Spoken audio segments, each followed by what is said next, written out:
Welcome to So You Think You Can Latte Art. Okay, today we will just be doing a walkthrough of our setup.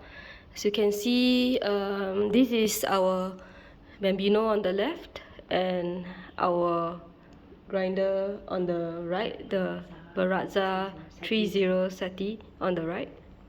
And then you see a multitude of other things. This is our weighing scale that we will be using this plastic cup to measure our beans and the 2 cups that we intend to pour our coffee into. This larger cup is essentially later just to rinse our Bambino after we are done getting our coffee. And here we have a bottomless portafilter with a 2-cup non-pressurized basket and a magnetic dosing ring on top.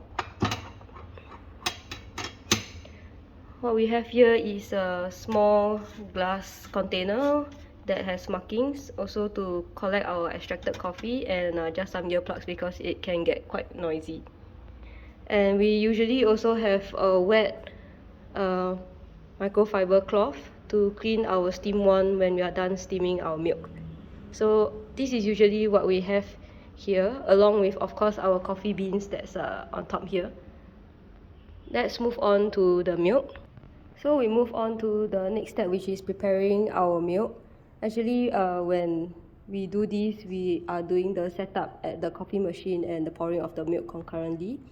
And our workflow is a bit different because both of us want to do latte art. So we will have 2 separate jugs. And we will usually pour about 120 to 130 ml of milk. So our jugs are all graduated inside. You can see the markings.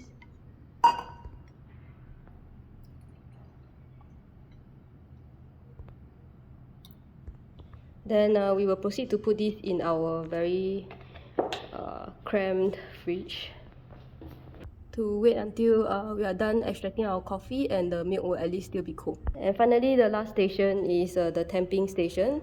Basically, we have our temper that we bought and also a filter for the coffee puck and our WD-40. We'll show you how we use this shortly. And now we'll be measuring out our coffee beans.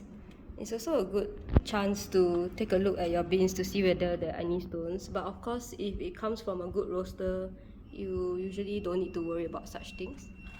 Our weighing scale has both a timer and the scale for weighing. It comes in both the ounces and grams.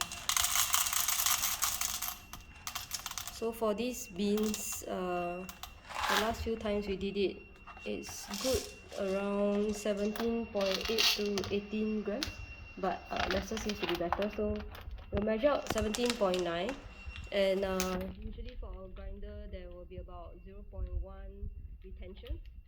So that means we'll get about expecting 17.8 grams here. So after keeping the beans, we'll proceed to pour the beans into the grinder and tare the total weight of our portafilter basket and dosing ring. Okay, to hear how noisy this grinder is, but that's to be expected.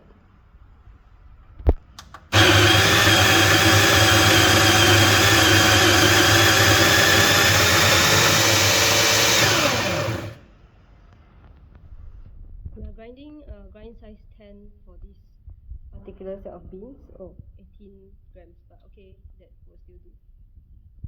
Shutting it down, then we'll proceed to the temping station. Not oil. Sorry, I was wrong. This is WD-40, not WD-40, which is a lubricant. Oh, this is just a WD-T. My bad. Okay, so what it does is essentially break up all the clumps in your ground coffee. So try to be systematic when doing this.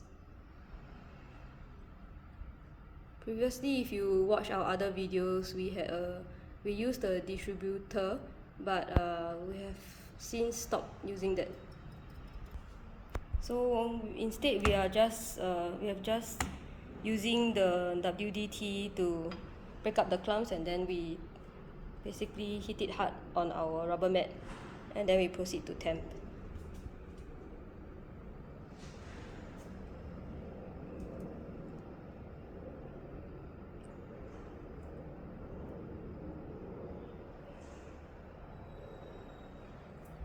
So after temping, then we'll put on the puck screen. Sorry, this is not a filter.